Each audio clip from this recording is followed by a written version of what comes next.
فاعوذ باللہ من الشیطان الرجیم بسم اللہ الرحمن الرحیم یا ایہا الذین آمنوا کتب علیکم الصیام کما کتب علی الذین من قبلکم لعلکم تتقون۔ معزز مکرم عزیز دوستو، آج کی مجلس میں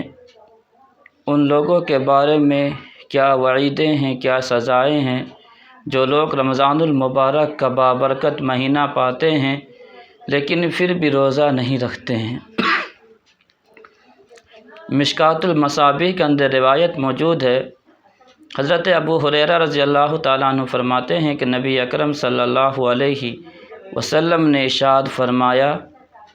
جس نے بلا کسی عذر شرعی کے رمضان المبارک کا ایک روزہ چھوڑ بھی دیا، پھر اس ایک روزے کے بدلے میں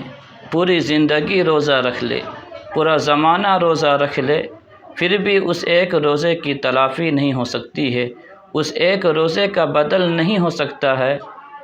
جو اس نے رمضان المبارک میں چھوڑا ہے۔ اس سے رمضان المبارک کے روزے کی اہمیت کا اندازہ ہوتا ہے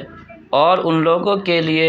وعیدیں معلوم ہوتی ہے جو لوگ بلا کسی عذر شرعی کے رمضان المبارک کا روزہ چھوڑ دیتے ہیں، اس ایک روزے کا بدل نہیں ہو سکتا ہے۔ دوسری حدیث ہے،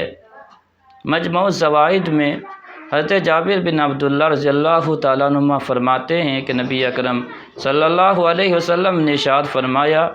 من ادرک رمضان ولم یصمہ، کہ جس نے رمضان المبارک کا مہینہ پایا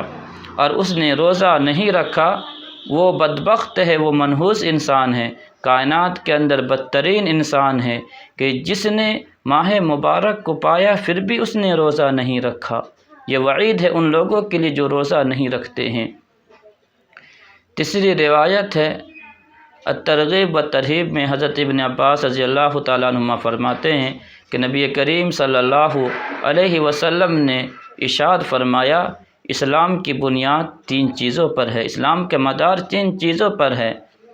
اگر کسی انسان نے ان میں سے کسی ایک کو چھوڑ دیا فَهُوَ بِهَا کافر، وہ انسان کافر ہو گیا اور اس کا خون حلال ہے۔ اگرچہ روزہ کو چھوڑنے سے انسان کافر نہیں ہوتا ہے، علماء نے کہا کہ یہ اس کے لیے ہے جو روزے کا انکار کرے وہ کافر ہوتا ہے۔ تو اگرچہ روزہ کو چھوڑنے سے انسان کافر نہیں ہوتا ہے لیکن پھر بھی یہ کوئی کم وعید ہے، کم سزا ہے کہ پیغمبر عربی صلی اللہ علیہ وسلم اسے کافر کہہ رہے ہیں، اسے اللہ کے نبی کہہ رہے ہیں کہ ایسا انسان کافروں والا عمل کیا۔ اس حدیث کے اندر اسلام کی بنیاد 3 چیزیں بتائی گئی ہے، جبکہ دوسری روایت حضرت عبداللہ ابن عمر سے اس حدیث کے اندر اسلام کی بنیاد 5 چیزیں بتائی گئی ہے۔